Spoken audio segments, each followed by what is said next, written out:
ఏయ్ ఏంటిది? పైన దేవుడు ఫోటోలు తీసుకుంటున్నాడు, రెడీగా ఉంటుంది పోజులు ఇవ్వడానికి. ఫోటోలు గాడిద కొట్టు. ఈసారి వస్తే మన ఇద్దరం కలిసి దిగుదాం. అదిగో అదిగో అదిగో. ఏంటే? చూడు చూడు చూడు. ఏంటి? ఒక్కసారి చూడు, అక్కడ చూడు.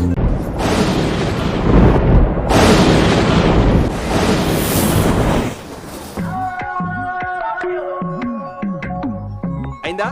బాగైందా? ప్రతిదానికి ఓవర్ ఎక్స్ప్రెషన్. అబ్బా,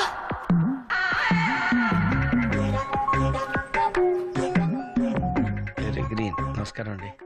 Please like, share and subscribe. Thank you for watching this video.